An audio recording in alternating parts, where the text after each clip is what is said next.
Hi hello నమస్తే, welcome back to my channel MMV Telugu channel. ఈరోజు మనం నా హృదయమా నీవెక్కడ పార్ట్ 18లోకి వచ్చేసాము. సత్య తల్లి ఫోటో వైపు చూస్తూ, అమ్మ చిన్నప్పుడు నువ్వు చెప్పేదానివి కదా, మన మనసు మోయలేనంత భారమైనప్పుడు దేవుడు ఎవరో ఒకరి రూపంలో మనతో మాట్లాడి మన మనసు భారాన్ని తగ్గించి మనల్ని నడిపిస్తాడు అని. బహుశా అది నిజమేనేమోనమ్మా, ఎందుకంటే నీకు తెలుసు నా మనసు మోయలేనంత భారమైనది అని. నేను పడే వేదన్ని చూసి నువ్వు ఆ దేవుణ్ణి అడిగి ఉంటావు, అందుకే ఆయన నా ఆలోచన సరళిని మార్చాడు. అమ్మ, నానమ్మతో చెప్పాను అందరికీ దూరంగా వెళ్ళిపోతాను అని. అలానే ఫారిన్ వెళ్ళి నా చదువుని కంటిన్యూ చేసుకుంటూ నేనేంటో నా స్టామినా ఏంటో తెలుసుకోవాలి అని అనుకుంటున్నాను. అలా అని ఆస్తిని ఎవరి పేరు మీద రాయనమ్మా. పిన్ని దక్ష ఆలోచనలు అంత మంచివి కావు. నానమ్మకి నాన్నకి అపకారం తెలపెట్టవచ్చు. అయినా నువ్వు ఈ సామ్రాజ్యాన్ని ఎంతో కష్టపడి నిర్మించి నిలబెట్టావు. అలాంటిది నేను చేతకాని దద్దమ్మలా ఎవరికో వదిలేసి నీ పేరుని నీ కష్టాన్ని భూస్థాపితం చేయలేను. నీ ఈ సామ్రాజ్యాన్ని నిలబెట్టే దిశగా నన్ను నేను మార్చుకుంటాను. ఇట్స్ మై ప్రామిస్ అమ్మా అని అంది. అంతలో లక్ష్మి, సత్యమ్మ డిన్నర్కి రండి అని పిలిచింది. అందుకు సత్య, నాకు ఆకలిగా లేదు లక్ష్మి, వద్దు అని అంది. లక్ష్మి ఎన్నిసార్లు పిలిచినా సత్య వెళ్ళలేదు. కాసేపటికి జగదాంబ సత్య రూమ్ వైపు వెళుతూ ఉండటం అఖిలాండేశ్వరి చూసింది. సత్య డిన్నర్ చేయకపోతే ఎవ్వరూ అటువైపు రాలేదు, కానీ జగదాంబ వెళుతుంటే మాత్రం అఖిలకి ఎక్కడలేని క్యూరియాసిటీ వచ్చింది. జగదాంబ గారికి డౌట్ వచ్చి వెనక్కి తిరిగి చూసేసరికి అఖిల పక్కకి తప్పుకుంది. జగదాంబ గారు చిన్న స్మైల్ ఇచ్చి సత్య రూమ్ డోర్ నాక్ చేసింది. అప్పుడు సత్య, లక్ష్మి విసిగించకు, నాకు వద్దు, నువ్వు తినేసి పడుకో, నాకు ఆకలిగా లేదు, మళ్ళీ మళ్ళీ నన్ను విసిగించకు పిలిచి అని అంది. అందుకు జగదాంబ గారు, సత్య నేను తలుపు తీ అని అన్నారు గంభీరంగా. తన రూమ్కి ఎప్పుడో ఒక్కసారే వచ్చే నానమ్మ ఇప్పుడు అది ఇలాంటి టైంలో పని కట్టుకొని ఎందుకు పైకొచ్చారా అని అనుకుంటూ గబగబా లేచి డోర్ తీసింది. ఎదురుగా ఉన్న తన నానమ్మని చూస్తూ, ఏంటి నానమ్మ, పిలిస్తే నేనే వచ్చేదాన్నిగా అని అంది. అందుకు జగదాంబ గారు, అంటే నీ రూమ్లోకి రావద్దంటున్నావా అని అన్నారు. అందుకు సత్య, అలా నేనెందుకంటాను గ్రాని అని అంది బాధగా. మరి లోపలికి రమ్మనకుండా గుమ్మానికి అడ్డంగా నిల్చున్నావేంటి అని అంది. అందుకు సత్య, అయ్యో మర్చిపోయాను రండి అని అంది అంటూ లోపలికి దారితీసింది. ఆ మాటలు అఖిల కూడా విని, ఈ ముసల్ది మమ్మల్ని రోడ్డు మీదకి తెచ్చేదాకా ఆగేలా లేదు అని అనుకుంటూ తాను పైకి వెళ్ళబోయింది. అంతలో దక్ష, అమ్మ అంటూ ఆమె వద్దకు వచ్చింది. ఇక జగదాంబ గారు, ఆ డోర్ వేసిరా సత్య, వేయడం అంటే దగ్గరికి వేసి రావటం కాదు, బోల్ట్ పెట్టేసిరా అని అన్నాడు. తన నానమ్మ అంత వింతగా ఎందుకు బిహేవ్ చేస్తుందో ఆమెకి అర్థం కాకపోయినా ఆమె చెప్పినట్టే చేసింది.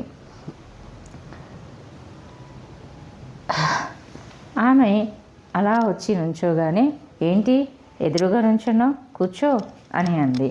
అలా అనగానే సత్య ఆమెకి దగ్గరగా కింద కూర్చుంది. అప్పుడు ఆమె సత్య వైపు చూస్తూ, చూడు సత్య, నేనేం చేసినా నీ మంచికే చెప్తాను అని అనుకుంటే నువ్వు నేను చెప్పినట్టు విను. అంతకంటే ముందు ఈ బాక్స్ తీసుకో అంటూ తన పవిట కింద దాచిన బాక్స్ తీసి మంచం మీద పెట్టింది. ఇప్పుడు ఇదెందుకు నానమ్మా నాకు అని అంటూ ఆ బాక్స్ చూస్తూ దిగులుగా అంది. ఇన్నాళ్ళు మీ వద్దే ఉంది కదా, మరి ఇప్పుడు దీన్ని తిరిగి ఇవ్వాల్సిన అవసరం ఏమిటి? నేనే మిమ్మల్ని అడగలేదు కదా, ఇందాక నేను నాన్నని అలా అన్నానని మీరు ఫీల్ అయ్యారా? సారీ నానమ్మ, ఇది మీ దగ్గరే ఉంచండి అని అంది బాధగా.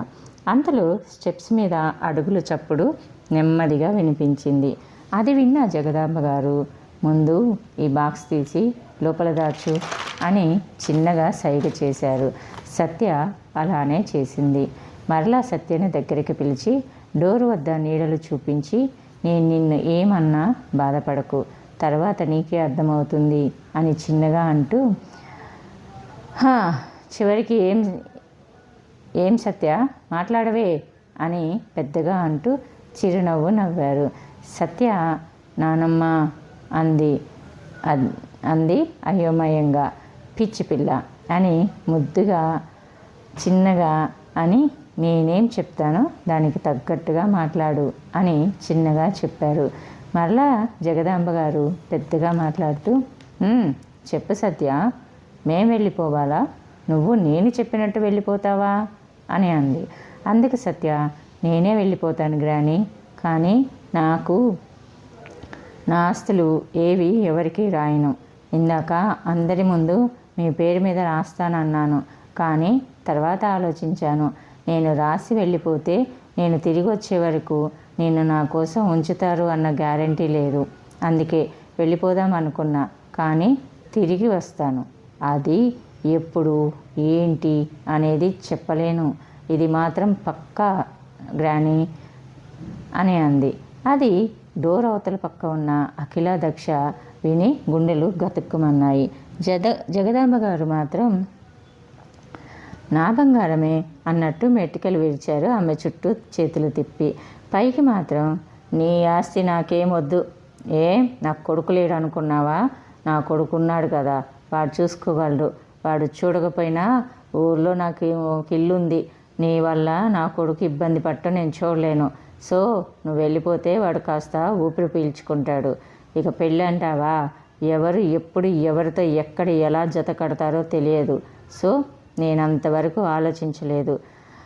నువ్వు అడగొచ్చు, ఇప్పుడు నన్నెందుకు వెళ్ళిపోమ్మంటున్నావు గ్రాని అని.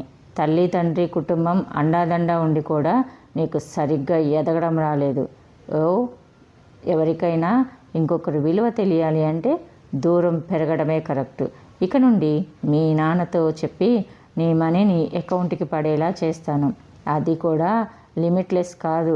ఇక నీ విషయంలో నా కొడుకు కోడలు నా మనవరాలు కల్పించుకోరు. అయినా నీకు మీ అమ్మలా ఏదైనా సాధించాలని ఉందా లేదా? ఇలానే టైం పాస్ చేస్తూ ఎవడో ఒకరిని పెళ్లి చేసుకొని సాదాసీదిగా బ్రతికేద్దామని అనుకుంటున్నావా? అలాంటి ఆలోచనలు ఉంటే ఇప్పుడే కట్టిపెట్టు. నీ డబ్బుని హోదాని చూసి ప్రేమించేవారు కాదు నీకు కావాల్సింది. నిన్ను నీ మనసుని చూసి ప్రేమించాలి.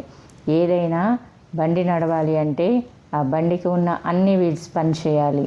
అలానే నువ్వు ఇలా ఉండటం నాకు ఇష్టం లేదు. ఎక్కడికి వెళ్ళాలో తెలియకపోతే మీ అత్త వద్దకో పిన్ని వద్దకో వెళ్ళి నీ చదువుని కంటిన్యూ చేయి అని అన్నారు సీరియస్గా.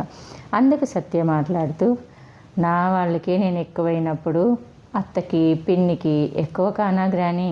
నా కాళ్ళ మీద నేను నిలబడాలి అనుకుంటున్నా. సో నేను ఒంటరిగానే పోరాడతాను. మీ మాటని కాదు అంటున్నాను అని ఏమీ అనుకోకండి. 2-3 డేస్లో వెళ్ళిపోతాను.